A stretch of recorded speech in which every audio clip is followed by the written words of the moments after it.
Oi, Ari, Olá, Jesse, tudo bem? tudo bem? Tá conseguindo me ouvir bem? Estou ouvindo bem você. Você me escuta bem também? Escuto bem, sim. E aí, como é que você tá? Quanto tempo, né, que eu não te vejo? Pois é, querida. Não dá para dizer que está bem nesse período, né? Tá É, estamos nessa agonia, mas realmente faz tempo que a gente não se vê. sim. É, o pessoal tá entrando aqui, eu tô acompanhando. Acho que a gente dá um minutinho aqui, eu vou ouvir o ok da nossa comunicação para a gente começar a conversar. Bom demais. Enquanto isso, eu já vou avisar a galera. A gente já tinha avisado ontem, na verdade, que a live de hoje seria sobre o coronavírus nas favelas, o impacto disso na periferia e tal. Só que diante do pronunciamento de Bolsonaro ontem, a gente avaliou que era importante mudar o tema e trabalhar sobre o tema do coronavírus do ponto de vista da saúde mesmo, que a gente considerou um pronunciamento muito grave, que expõe a população porque cria confusão, cria dúvidas, dissemina fake news. Então a gente achou que nesse momento era mais importante a gente trabalhar o panorama geral do coronavírus e também apresentar quais foram as fake news, quais foram as informações que estão equivocadas, que o presidente apresentou no pronunciamento, para contribuir com a disseminação de informações seguras, informações verdadeiras. Mas aí eu já aproveito para anunciar que vai acontecer ainda a live sobre o impacto do coronavírus nas favelas, com o companheiro Carlinhos, que é do Levante Rio Grande do Sul, que mora lá na periferia de Porto Alegre.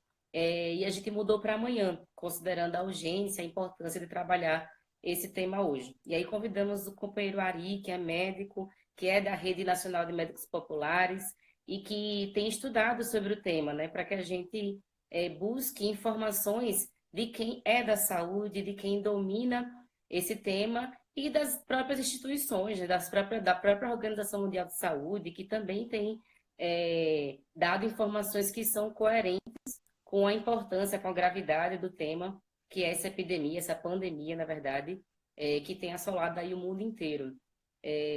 Então, deixa eu ver aqui se a galera dá o ok pra gente. Você tá de quarentena, Ari? Ou não? Tá trabalhando? Como é que tá?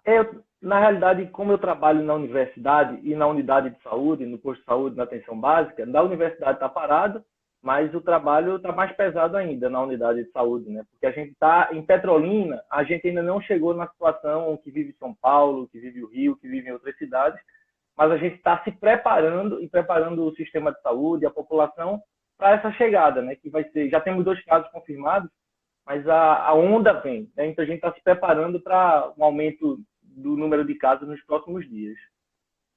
Sim. Aqui em São Paulo a gente tá mesmo com tudo parado, né? Ontem, pela primeira vez, depois de 10 dias, eu tava 10 dias sem sair de casa porque eu peguei dengue recentemente, então eu fui meio obrigada a ficar em casa mesmo. Mas ontem eu fui na padaria, aqui na rua de casa mesmo. Foi a primeira vez que saí na rua em 10 dias. E assim, as ruas estavam bem vazias, estava bem, assim, eu moro bem no centro de São Paulo, eu nunca tinha visto as ruas tão vazias. Embora ainda esteja com uma dinâmica bem pesada, porque eu tenho aula, a minha aula da faculdade ficou normal, só que online, né, só que virtual. E Entendi. o trabalho, as reuniões, né, acaba que ter ficado em casa tem gerado, assim, 3 vezes mais trabalho. A gente pensa que, né, vai ficar em casa, vai fazer menos coisas, mas está bem, assim, bem pesado de reuniões, tarefas e tal. Até porque É, Bolsonaro não dá um de sossego pra gente, né, também. dá um minuto Bom, de vamos pausa. começar. Vamos que vamos. Tem o aqui da comunicação. Galerinha aí do Levante, e também para quem não é do Levante, boa noite, sejam bem-vindas e bem-vindas. Chamem os amigos, familiares, convida o pessoal para participar desse momento, para a gente se munir de informação, se munir é, do conteúdo mesmo, né, sobre o coronavírus, para que a gente consiga ser fonte de informação segura, para que a gente consiga ser vetor de informação, para que a gente possa conscientizar as pessoas sobre o que está acontecendo. Então, vai ser um momento bem importante, bem rico, da gente se apropriar mais um pouco sobre o que está acontecendo. Ari, a primeira coisa que eu queria te perguntar é que ontem o presidente falou que a medicação cloroquina tem efeito sobre o coronavírus. E eu já tinha visto várias notícias de que essa informação se disseminou, mas que ela era falsa, que não tinha nenhuma comprovação. E que, inclusive, as farmácias estavam ficando... as pessoas estavam procurando tanto esse medicamento que estava ficando em falta para quem de fato precisa. E hoje, além do pronunciamento de ontem à noite, hoje pela manhã, ele deu uma entrevista ali no Palácio da Alvorada e ele falou mais uma vez, só que ele ainda enfatizou, falou que tem 100% de eficácia. Então, eu queria que você tirasse essa dúvida para o pessoal. Cloroquina é um medicamento que tem alguma eficácia comprovada contra o coronavírus? Ô, Jesse, primeiramente, boa noite, né, mais uma vez a você, ao povo que está nos escutando, a essa militância do Levante e de fora do Levante também que acompanha, né? Essa é uma questão muito importante, Jesse, porque vale até a gente resgatar como é que isso surgiu, né? Surgiu a partir de uma declaração de Trump, não à toa foi de Trump, há alguns dias atrás, em que ele fez uma declaração e colocando isso como a salvação ou o remédio que iria resolver tudo. E, na realidade, o que a gente tem de concreto com relação a isso? A gente teve uma experiência a partir de um artigo que foi produzido, um artigo que foi escrito a partir de uma experiência num determinado hospital, colocando que houve algum sucesso com alguns casos que foram tratados, alguns casos mais graves que foram tratados com isso. Né? Mas essa é uma informação que ela é falsa, se for espalhada da forma como está espalhada, como está sendo espalhada. E ainda nem entrei na forma como o Bolsonaro falou. Né? Mas qualquer medicamento, para a gente falar que ele tem comprovação sobre alguma coisa, precisam-se muitas avaliações, muitas análises, antes de a gente poder afirmar. Tudo bem que a gente vive uma situação de crise e que, num momento como esse, terminam que se aceleram as tentativas de se resolver.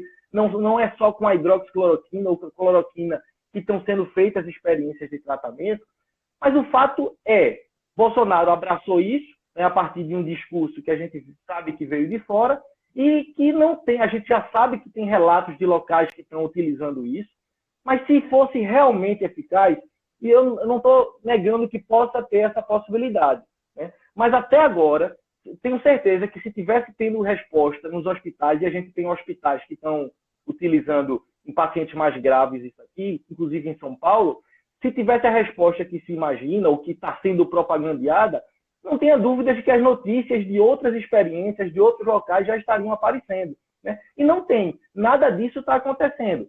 Mais uma vez, está tudo muito no início e a gente ainda não sabe o que é que vai ter mais de relato dessas experiências que estão acontecendo.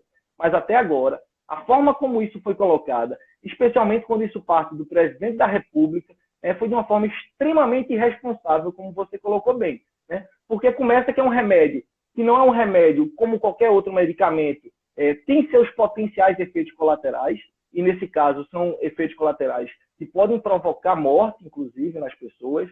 Né? É um remédio que tem utilização para determinados outros tipos de problemas.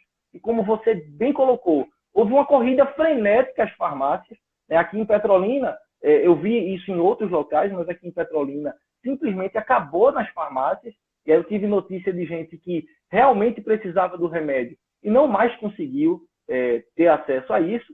E, enfim, aconteceu essa corrida e está longe disso ter uma resposta ao problema. Está bem longe ainda, na realidade. Né? Mas a partir dessa informação, que não foi a primeira vez que ele trouxe, e aí ele insistiu, e eu não tinha visto hoje de manhã, mas agora você falou, teve essa declaração ali na frente do Palácio, né? Ele reforçou uma informação e não existe respaldo nenhum. Inclusive, setores da corporação médica, setores científicos, alguns setores da corporação, inclusive muitos que se posicionaram ao lado de Bolsonaro na eleição, nesse momento disseram e apontaram a irresponsabilidade de fazer uma afirmação dessa, de que esse remédio tem resposta ou que ele está resolvendo a cura para o coronavírus. Ainda falando com 100% de eficácia, né? O que dá é um absurdo, porque assim, se há possibilidade de um dia, né, ter alguma eficácia sobre, é uma coisa, é um teste, né? Agora, você afirmar que tem 100% é muito grave. Outra coisa que ele também tem disseminado, que é uma dúvida, eu acho, de muita gente, ele está falando que a gente pode até fazer quarentena de um período, mas que não pode ser indeterminado, que tem um tempo para voltar e tal. E ele está falando que pessoas jovens, que não são do grupo de risco e tal, que o ideal é tipo que as pessoas peguem melhorem e fiquem imunes, como se a partir do momento que você pega o vírus, você se torna imune. Eu não vi essa informação em nenhum lugar. Queria que você me confirmasse se isso é verdadeiro, né? Se nós jovens que não somos do grupo de risco, caso a gente pegue o vírus, a gente se torna imune. Veja, essa é mais uma questão que é importante, porque vale ressaltar, Jéssica, que como o coronavírus é um tipo de vírus que já existia, já tínhamos tido surtos que não chegavam nem próximo a esse, né? E esse é um novo tipo, um vírus de uma forma adaptada, vou colocar dessa maneira, e que muita coisa do comportamento dele está sendo aprendido agora, né? A partir do que aconteceu na China, ou do que está acontecendo na Itália, em outros países na Europa, e chegando aqui na América Latina e no Brasil de uma forma mais consistente nos últimos dias. Então, tem muita coisa que está aparecendo. Um indício que a gente tem até agora é que realmente há uma possibilidade de quem já adoeceu ficar imune a essa doença, né? Inclusive, o Reino Unido estava tentando, anunciou algumas semanas atrás, que iria apostar nisso, né? Meio que querer que grande parte da população adoecesse, para meio que, a partir daí, haver grande parte dessa população imune e a doença não teria como se espalhar, porque ela poderia estar com alguém doente, mas quando encontrasse pessoas ao seu redor imunes, não teria como transmitir mais. Mas isso é um problema muito sério, né? Por quê? Essa afirmação sai dos seguintes dados que também estão sendo levantados. Que, aparentemente, a princípio, mas com forte sinalização nesse sentido, a doença tem atingido de forma mais grave as pessoas mais idosas, inclusive com mortalidade maior. Em alguns locais, a mortalidade em pessoas acima de 80 anos chega a 20%, e entre 60 e 80 anos é menos que isso, mas ainda considerada uma mortalidade alta. Então, a partir disso, quem bolou ou quem justifica essa defesa diz assim, não, jovens não têm problemas de adoecer. Inclusive, eu tive pessoas que eu acompanho que me disseram no consultório, na unidade de saúde, dizendo assim, não, eu não estou tão preocupado com esse coronavírus, porque eu já sei que se eu adoecer, eu não vou ficar grave ou eu não tenho perigo de morrer, né? Tem dois problemas nisso aí. O primeiro deles é que, realmente, os indícios mostram que as pessoas mais jovens têm uma chance menor de gravidade e de mortalidade. Mas ter uma chance menor não significa não ter chance, ou que isso não possa acontecer, né? E por menor que seja a porcentagem de chance disso acontecer, quando a gente fala de uma população do tamanho do Brasil, a gente sempre vai estar falando de muita gente, mesmo que seja uma porcentagem pequena dos jovens, por exemplo, né? Então, a gente vai ter pessoas graves, jovens que vão morrer também, né? Não a maioria do percentual total dos atingidos pela doença, mas vai ter. E um outro problema que eu considero mais sério, Jéssica, com relação a isso, e a gente procura chamar muita atenção disso, que por mais que pessoas que morem somente com outras pessoas ditas jovens ou que não têm idosos na casa, mas a gente vive em sociedade, a gente não vive isolado completamente. Então, digamos que se eu adoeça e eu não tenho, a chance seja muito pequena de eu ter uma gravidade ou vir a morrer por conta disso. Mas se eu não estiver preocupado com isolamento, se eu não estiver preocupado enquanto sociedade, eu posso passar para o meu vizinho, para a minha vizinha, para a minha avó, para o meu avô, enfim, para um parente, para um familiar, pessoas que vão ter esse problema. Então, cada jovem, por mais que jovem ou adulto jovem, enfim, qualquer pessoa que assuma essa doença, mesmo que apresente sintomas leves, ou até não apresente sintomas, e eu vou falar sobre isso, essa pessoa vira transmissora, né, do vírus e pode passar para outras pessoas. E aí, dessa forma, a gente sai disseminando na sociedade e aí sim aumentando absurdamente o número de casos. Por fim, Jé, se vale falar sobre isso, diferente até de outros surtos que a gente teve com outro tipo de coronavírus, lá na Ásia, no Oriente Médio, em que a transmissão ficou mais ou menos definida, que só acontecia a partir do momento que as pessoas apresentavam os sintomas, a gente tem fortes indícios já colocados, científicos, de que mesmo uma pessoa que ainda não começou a apresentar os sintomas, ou em alguns casos ela nem vem apresentar os sintomas, a gente chama de doente assintomático. Ela vai passar por um processo de adoecimento, mas não vai apresentar os sintomas, e ela está transmitindo essa doença. Então, às vezes, não, eu não estou sentindo nada, mas não é assim que funciona. E a gente pode estar colocando em risco as pessoas, como eu disse, a sociedade, as pessoas ao nosso redor. Então, por esses motivos, é tão importante dizer que esse é um problema de todos e todas nós, e não somente das pessoas mais velhas. Por isso que é um absurdo o Bolsonaro ontem falar que as escolas têm que voltar a funcionar, que os trabalhadores têm que ir trabalhar, porque ele deixa de entender essa lógica, né? As crianças vão para a escola, mas elas voltam para casa e tem os avós, tem os pais dentro de casa, né? Então, se essa criança se contamina, ela pode se tornar vetor e contaminar seus avós, e em alguma medida, se a gente não tem uma estratégia para conseguir que o isolamento social dê certo, a gente acaba expondo o grupo que o próprio governo assume que é um grupo de risco, que são as pessoas mais velhas, a gente acaba expondo essas pessoas à contaminação. Então, nesse sentido, Ari, eu também queria te perguntar um pouco sobre quais são as estratégias que estão sendo utilizadas por outros países e que estão dando certo. E o que é que a gente já viu que deu errado? Porque eu acho que, por nossa sorte, entre aspas, né, o fato do vírus chegar agora aqui no Brasil, depois de um momento, de um período que já passou por vários lugares, já passou pela China, pela Coreia do Sul, pela Europa, Estados Unidos, né? Então, quando chega aqui meio que tardiamente, digamos, olhando nesse contexto, né, desde o ano passado para agora, tem uma vantagem nesse processo, que é o fato da gente conhecer um pouco, né, o que pode dar certo, o que pode dar errado no combate a esse coronavírus, que é novo, como você colocou. Então, por isso que eu acho que é importante a gente apresentar às pessoas o que já aconteceu no mundo, o que já deu certo, o que já deu errado, para a gente não ficar no nosso achismo. Eu acho que aqui no Brasil não vai ter muito impacto. Porque o clima da Itália é diferente do clima do Brasil, então assim, eu queria que você falasse um pouco sobre isso, porque ele também citou isso ontem, né? No Brasil não vai se espalhar como na Itália, não vai chegar a uma situação grave porque o nosso clima é diferente. Então, eu acho que seria importante a gente trazer informações científicas e também fazer um certo comparativo entre o que já deu certo e o que deu errado no mundo, para que os brasileiros e brasileiras tenham um conhecimento do que a gente deve fazer nesse momento para conter a epidemia, né? Jess, nessa questão, tem duas coisas, dois pontos de partida nossos que são muito importantes, você lembrou bem, você ressaltou bem. O primeiro deles é que, diferente, por exemplo, quando esse surto começou na China, e pelo que a gente leu e acompanhou, num primeiro momento ninguém sabia exatamente o que estava acontecendo. Até o momento em que começaram a identificar e o Estado começou a agir para controlar aquele processo. Aqui a gente já sabia do que estava acontecendo, então não é novidade. A partir do momento que os casos começam a aparecer, e os primeiros casos são de pessoas que estão vindo de fora, que estavam em outros locais, em países em que havia o problema com essa doença, então a gente não partia do zero.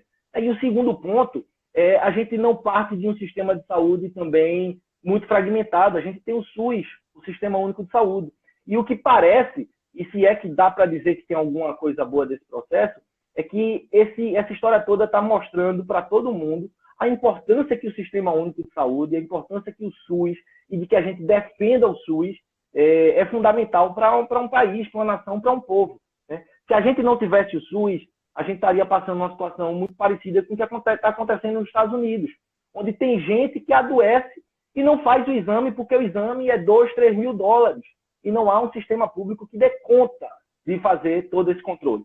Óbvio que o nosso sistema de saúde tem limites. Né? A gente vive em um sistema de saúde subfinanciado, num país que, desde a implementação do SUS, ali no início da década de 90, já foi sob um governo neoliberal ali de Collor pesado, depois Fernando Henrique. A gente conseguiu recuperar muita coisa já nesse século, mas a gente ainda tem um sistema que é subfinanciado e tem seus limites. Mas o SUS tem um sistema de vigilância e acompanhamento que está sendo muito bom e certamente está sendo importante para conseguir trabalhar os impactos disso tudo. A partir da experiência que a gente tem visto no mundo, o que parece, e você fala bem também, não é eu acho isso, fulano acha isso, fulano acha isso. Não, a gente vai para o que as evidências científicas, o que a literatura está mostrando. Né? E ao que grande parte do material está mostrando, a única medida eficaz é a medida de contenção social e de isolamento, porque é uma forma de a gente segurar o espalhamento desse vírus. Porque qual é o grande problema? Se a gente for pensar em longo prazo, ao longo dos próximos anos, a gente pode imaginar que muita gente, em algum momento, vai ter adoecido por essa doença. Né? seja como qualquer outra doença. E eu vou falar já sobre a imunidade, que também repeti que tu tinha falado no início, né? Mas o que acontece? Se a gente já tem um sistema de saúde que tem seus limites, de leitos de UTI, de sobrecarga por conta de outros problemas de saúde, como a dengue. A gente vive um momento em que a dengue é a época do ano em que a gente tem os casos maiores de dengue, como exemplo, né?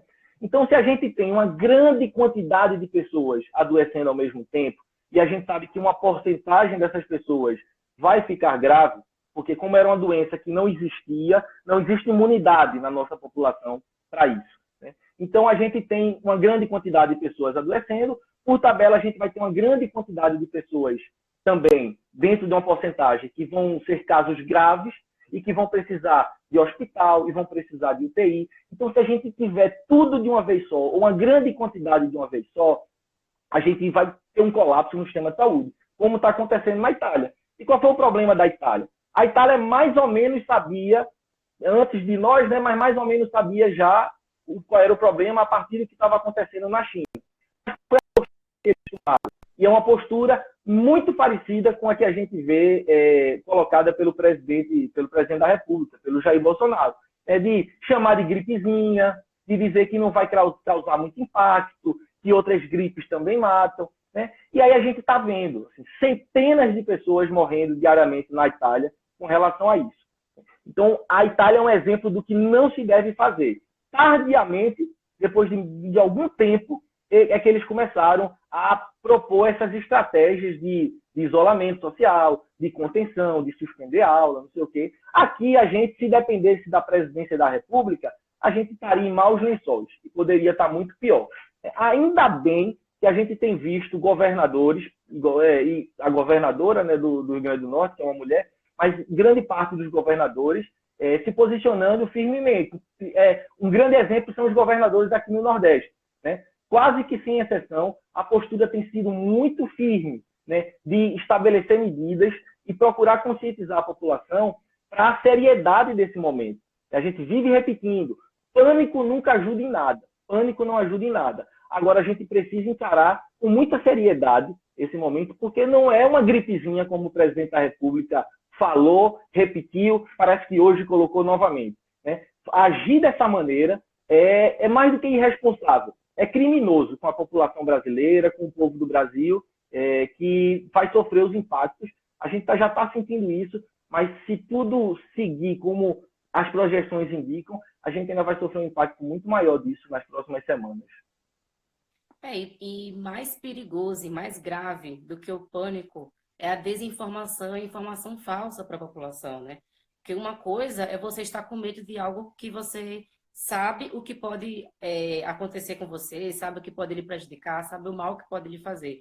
Outra coisa é se expor ao risco pela desinformação ou pela informação falsa do que significa esse vírus, do que significa o risco e o prejuízo que pode ter a sua saúde, né? Então, é um absurdo ele ficar com esse discurso de, para conter o pânico, informar mentiras, né? Desinformar a população, espalhar fake news. Eu vou fazer perguntas aqui, Ari, do pessoal que está nos assistindo, que está mandando por escrito, a nossa comunicação está aqui mandando. Uma primeira que perguntaram foi: qual a melhor forma de ter informações confiáveis sobre a saúde? E o que você indica? Ou seja, quais as fontes que a galera pode buscar de informação sobre o coronavírus e que são confiáveis? Jéssica, a gente tem acompanhado, e ainda bem também que tem muita gente que tem estudado e elaborado roteiros, né? Você citou, eu sou da Rede Nacional de Médicas e Médicos Populares, e a gente tem preparamos um material no início disso tudo e temos divulgado com relação a isso aí, né? Mas uma fonte que eu tenho tranquilidade de falar, a gente tem, como eu falei, né? Apesar desse desgoverno de Bolsonaro, a gente tem posturas muito boas, posturas técnicas, de várias vigilâncias, vários setores de saúde de estados, dos governos estaduais, né? Há muitas orientações, aqui em Pernambuco isso tem sido importante, e eu vejo em outros estados também, né? Orientações que são muito corretas, porque quem tem melhor condição de apontar como está sendo o processo, isso aí, é quem está acompanhando a partir dos números oficiais do que a gente tem nos estados, nos municípios. Então, órgãos oficiais têm emitido comunicados importantes com relação a isso aí. Por incrível que pareça, Jéssica, num primeiro momento, a gente via uma equipe técnica do Ministério da Saúde se movimentando bem com relação a isso. O problema é que, de um tempo para cá, o Bolsonaro, a partir desse discurso, e que não é à toa, não é porque ele é ignorante, não tem nada disso. Isso atende a um projeto de sociedade que está ligado ao mercado. Né? Para eles não estão preocupados com a vida da população. É o projeto dele, é o projeto de Paulo Guedes, e a preocupação dele. Hoje eu vi uma notícia que me chocou, que foi o Paulo Guedes dizendo que a equipe dele está prevendo que a quarentena vai até o comecinho de abril, exatamente. Quando é que Paulo Guedes, do Ministério da Economia, da Fazenda, vai ter informação sobre até onde vai a quarentena? Não vai.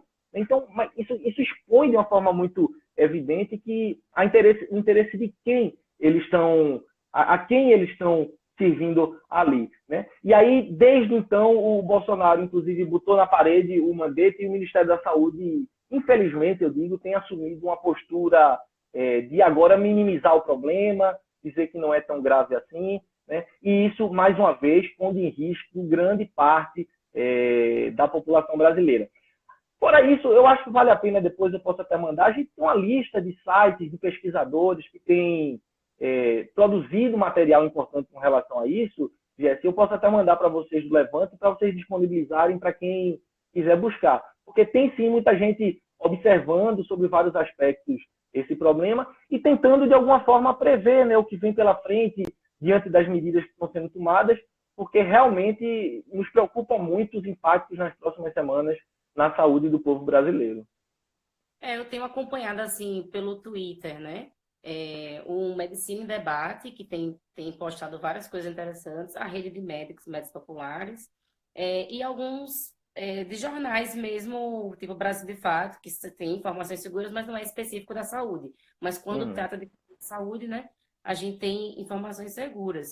E hoje eu vi um pouco da entrevista coletiva do ministro da Saúde, né?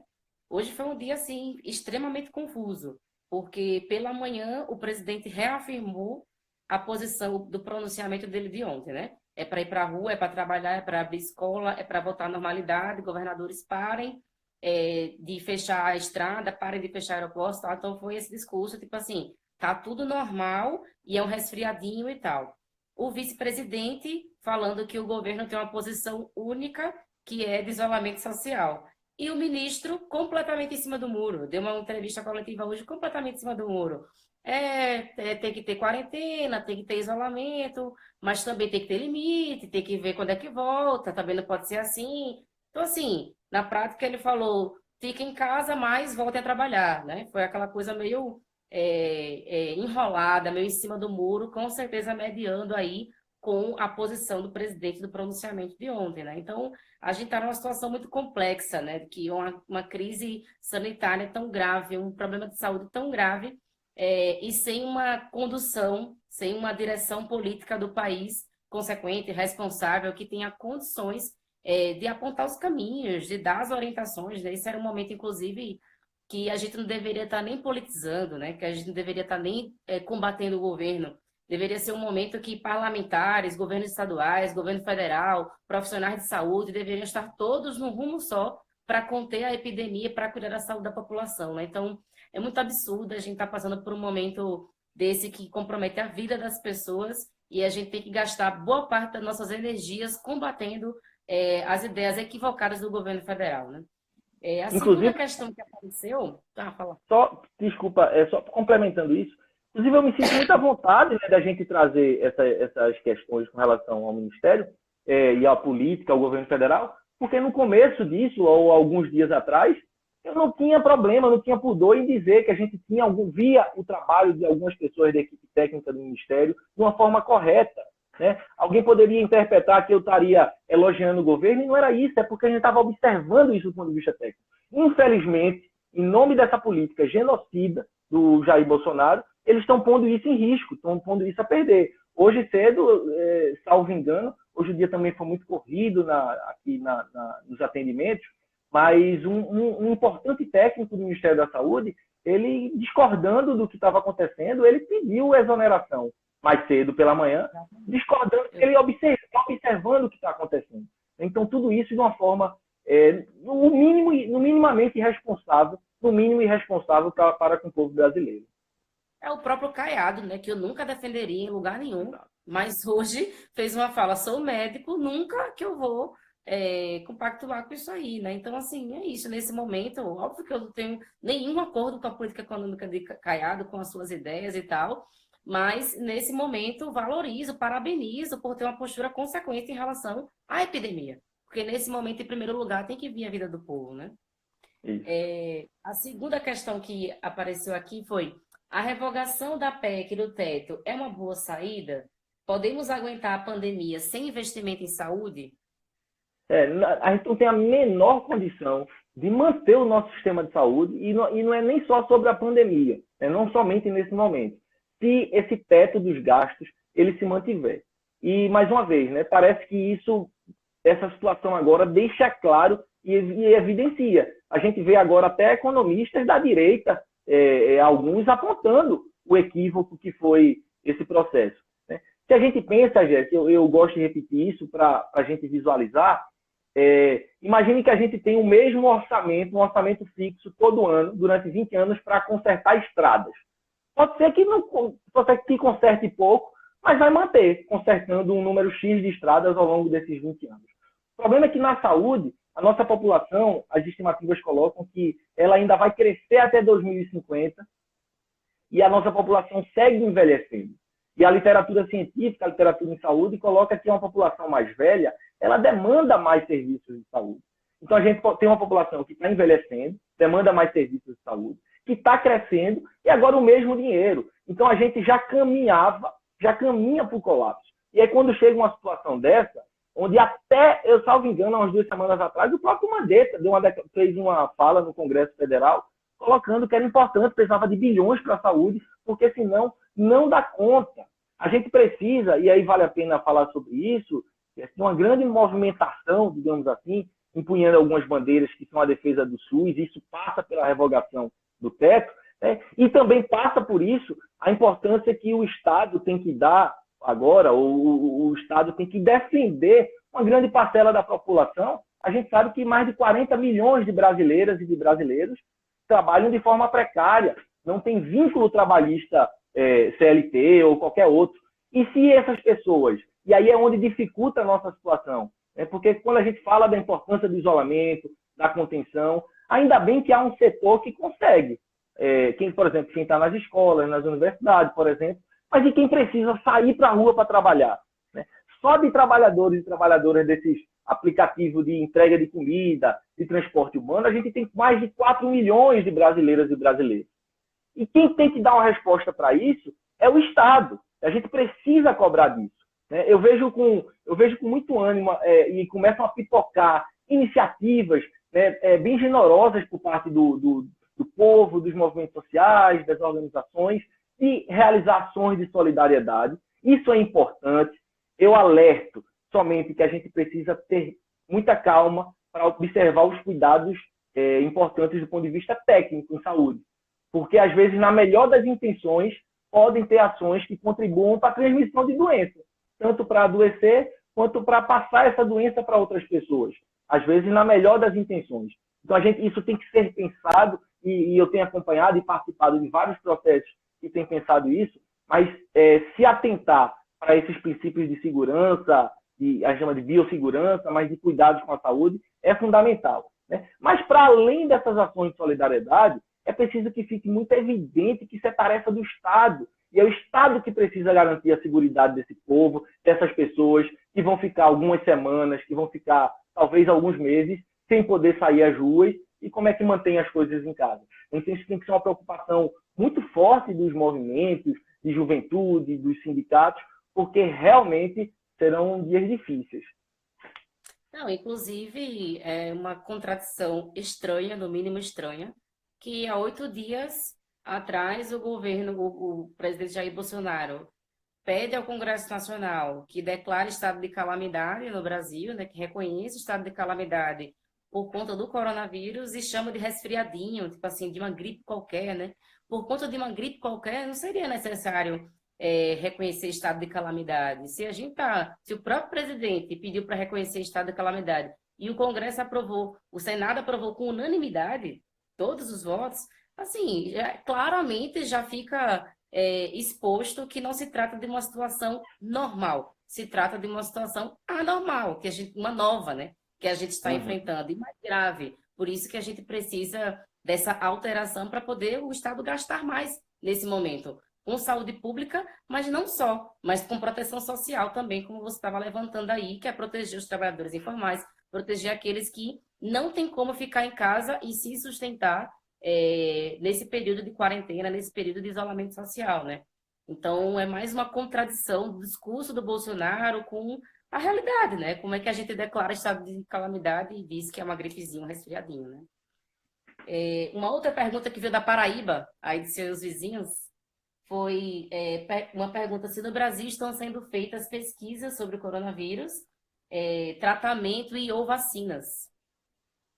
Tem muita coisa. Há iniciativas no mundo todo e aqui com relação a isso, a descobrir. O que tem saído mais aqui é descoberto o genoma, como é que a característica genética, né, desses vírus, para que possam ser estudadas vacinas, estudados tratamentos. Então, há experimentos que também estão sendo feitos, apesar, né, e essencialmente feitos por pesquisas públicas a partir de universidades federais, de instituições federais públicas, né, de ensino, de pesquisa, de educação.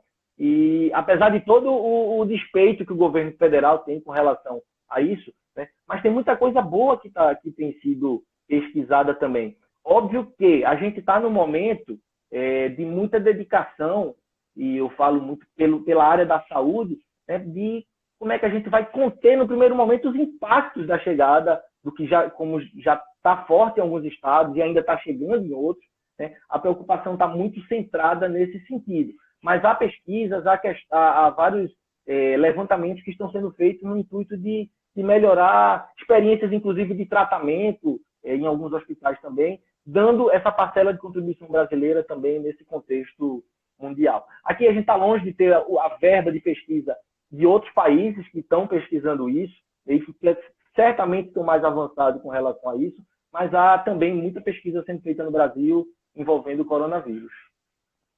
Com certeza, mais uma contribuição aí das universidades públicas brasileiras, né? Um momento de crise para expor a necessidade do SUS, a importância do SUS e a importância também da educação pública, né? A outra pergunta que veio devemos nos preocupar com as notícias de que os números de infectados e mortes oficiais estão incompletos? Esse é um problema, Jéssica, mas não é um problema exclusivo do Brasil, né, que é a gente não ter teste até então suficiente para todo mundo. Né? Alguns países, por exemplo, na Alemanha, na Coreia do Sul, eles adotaram medidas de testar qual é a política que está sendo tirada no Brasil agora. Basicamente, grande parte dos estados, quem está sendo testado são aquelas pessoas em situações mais graves, ou aquelas pessoas que já estão no hospital. Há teste também de pessoas que não estão no hospital, que estão em isolamento em casa. Há sim, mas grande parte da política está direcionada a isso. Uma das questões que é bastante justa com relação a isso é que não se esperava. Né? Outra vez a gente já tivesse alguma expectativa, já pudesse estar mais preparado com relação a isso. Mas a partir de agora, onde eu quero chegar, é que não tem mais desculpas, já era mais para a gente ter mais testes, porque quanto mais testes a gente tiver, é mais fácil reforçar as orientações para quem der positivo, mesmo que não apresente os sintomas, ficar em casa. Né? E, obviamente, se a gente está testando menos gente, a gente está descobrindo menos gente. A gente está descobrindo pessoas que não está descobrindo pessoas que têm a doença, que são positivos, mas que por algum motivo ainda estão no hospital ou fizeram o teste e está demorando. Até pouco tempo atrás, até poucos dias atrás, alguns estados brasileiros não tinham nem como fazer o teste no próprio estado, tinha que mandar para outro estado e tome 10, 14, 18, 20 dias para voltar o resultado e, obviamente, isso atrapalha. A gente vê muito essa preocupação. A gente está discutindo isso na rede, nos movimentos de saúde, no Medicina em Debate, né, no podcast, a gente tem acompanhado isso diariamente e feito um gráfico com relação a isso. Certamente que impacta, né? Tanto que O principal elemento que a gente está usando para avaliar o acometimento dessa doença aqui no Brasil não é o número absoluto exatamente, mas é a curva de crescimento, né, dia a dia dos casos no Brasil. A gente sabe que o número absoluto deve ser muito maior, porque não está se fazendo o número de testes suficiente. Mas mesmo com os que estão sendo curva, e é no padrão do que aconteceu em outros países, inclusive na Itália. E é por isso que caí logo por terra uma tese que eu acho que o Bolsonaro falou também. Se eu estiver errado, você me corrige. É de que, não, o clima não favorece aqui no Brasil a disseminação do vírus. Mentira! E isso não é porque eu acho. A gente tem esses gráficos mostrando que o padrão de crescimento, inclusive alguns dias tem sido acima da média mundial, né, de 33% de crescimento diário, o que vai mais ou menos já evidenciando que está tendo espalhamento do vírus sim, e disseminação do vírus sim. E é mais um motivo para que medidas drásticas, importantes, como essas que alguns governadores têm tomado, a despeito do presidente, né, para segurar mais a disseminação do vírus. E além dos gráficos estarem mostrando isso, a gente precisa observar que o Brasil também tem peculiaridades, né? Assim como a América Latina, que são as nossas periferias, né? Então, não é a mesma não é a mesma estrutura da Europa, da China, não é a mesma coisa, né? A China construiu um hospital em 10 dias, né? Então, nós não temos essa mesma capacidade e temos uma infra periférica gravíssima, né? Imagina os morros, Salvador, Rio de Janeiro, as grandes aglomerações nas periferias, a dificuldade, a população de rua no Brasil, em situação de rua no Brasil, que é enorme, né? Então, aqui, para quem vive em São Paulo, é assustador. Tipo, como é que você faz isolamento social dessas pessoas, né? Então, é muita gente nas ruas. Então, ainda tem essa situação, né? Que, como o gráfico já demonstrou que está se espalhando no Brasil, que isso não se diferenciou em relação à Itália, ainda tem esse elemento a mais, que é a situação social mesmo no Brasil, né? De muita favela, muita gente pobre, muita gente em situação de rua, muita gente com pouco acesso a material de higiene, a água, né? Então, o Brasil é um problema que várias favelas têm dificuldade de acessar água. Então, como é que vai garantir as medidas de higiene mínimas, básicas, para evitar a contaminação? Então, além disso, né, além do gráfico, tem esse elemento concreto que se diferencia mesmo da Itália. Isso é diferente, né, além do clima. São essas questões sociais muito graves, assim. Então, é muito preocupante, né? A gente está, cada dia, ficando cada vez mais preocupados, não só pela coronavírus e pela novidade que ele mas pela dificuldade de uma condução consequente e responsável aqui no Brasil, né? Mas, Ari, queria que você desse aí seu último recado para a nossa galera que está assistindo, todo mundo que ficou aí até agora. Queria te agradecer também e desejar força, né, coragem, muita tranquilidade, que você também se cuide, porque a gente sabe que quem está na linha de frente desse processo também precisa se cuidar, né? Receba nossa boa energia, nossos abraços virtuais, distantes, para estar aí nessa batalha, que é contribuir nesse processo de cuidar do nosso povo no momento tão difícil que a gente está vivendo, né? É isso, Jéssica. Eu que agradeço. Para mim é um grande prazer participar de uma live com você, com o Levante, e poder conversar um pouquinho sobre isso. A gente fica à disposição para outros momentos, né, certo? Infelizmente, a gente vai lidar com isso nas próximas semanas ainda de uma forma muito intensa, né? Essa política que a gente tem reforçado isso, porque isso é muito importante, que o Bolsonaro tem implementado, ela é cruel num ponto, que é o seguinte: falamos aqui, né, que muitos governadores, muitos estados estão tomando medidas mais drásticas, né?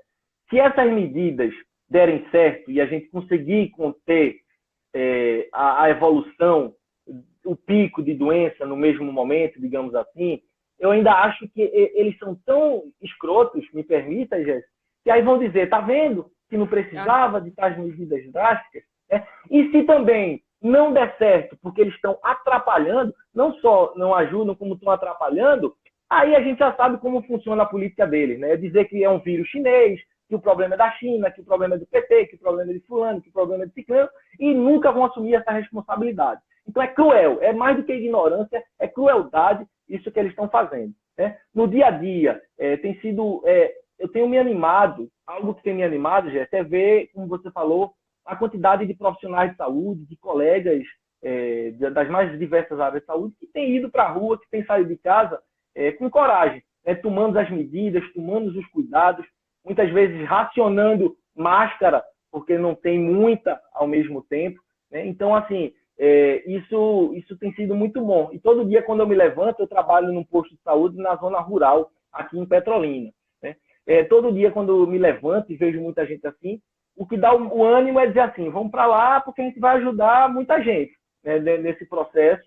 Eu ainda não estou sentindo muito forte, porque Petrolina, a gente tem 2 casos confirmados, ainda vai chegar a isso, né? Mas estão sendo tomadas medidas importantes aqui também. Mas hoje foi o primeiro dia que eu fui um pouco desanimado, não por conta do povo, mas só de ver essa declaração, né, do presidente.